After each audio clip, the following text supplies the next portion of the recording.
शिवाजी महाराज की कहानी।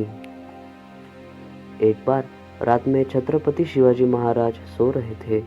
एक तरह 14 वर्ष का बालक किसी प्रकार उनके सोने के कमरे में छिपकर पहुंच गया।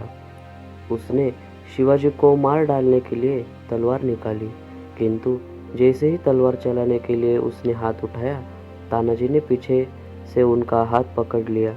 छत्रपति के विश्वासी सेनापति तानाजी ने उस लड़के को पहले ही देख लिया था और वे यह देखना उनके पीछे पीछे आए थे कि वह क्या करना चाहता है। शिवाजी की नींद टूट गई। उन्होंने बालक से पूछा, तुम कौन हो? यहाँ क्यों आए हो? बालक ने कहा, मेरा नाम मालोजी है। मैं आपकी हत्या करने आया था। शिवाजी, तुम मुझे क्यों मारना चाहते हो? मैं तुम्हारा क्या बिगाड़ा है? बालक, आपने मेरी कोई हानि नहीं की है, लेकिन मेरी माता कई दिनों से भूखी है। हम बहुत गरीब हैं।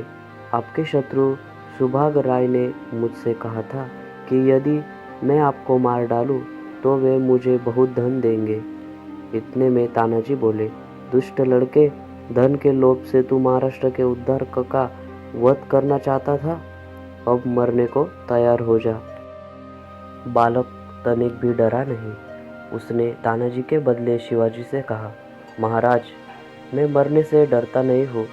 मुझे अपने मरने की चिंता भी नहीं है, लेकिन मेरी माँ बीमार है और कई दिनों से भूखी है। वह मरने को पड़ी है। आप मुझे एक बार घर जाने दीजिए। माता के चरणों में प्रणाम करके मैं फिर आपके पास लौट आऊँगा। मैं आपको मारने का यत्न किया, अब आप मुझे मार डालें, यह तो ठीक ही है, परंतु मुझे थोड़ा सा समय दीजिए। तानाजी ने कहा, तू हमें बातों से धोखा देकर भाग नहीं सकता है। बालक बोला, मैं भागूंगा नहीं, मैं मराठा हूँ। मराठा झूठ नहीं बोलता। शिवाजी ने उसे घर जाने की आज्ञा दे दी। बालक घर गया। दूसरे दिन सब छत्रपति शिवाजी महाराज राज दरबार में सिंहासन पर बैठे थे। राजपाल ने आकर सूचना दी, एक ही बालक महाराज के दर्शन करना चाहता है। बालक को बुलाया गया। वह वही मालोजी था। मालोजी ने दरबार में आकर छत्रपति को प्रणाम किया और बोला, महाराज, मैं आपकी उदारता का आभारी हूँ। माता का दर्शन कर आया, अब आप मुझे मृत्युदंड दे। छत्रपति महाराज शिवाजी सिंहासन से उठे। उन्होंने बालक को हृदय से लगा लिया और कहा, यदि तुम्हारे जैसे वीर एवं सच्चे लोगों को प्राण दंड दे दिया जाएगा तो देश में रहेगा कौन? तुम्हारे जैसे बालक ही तो महाराष्ट्र के भूषण है।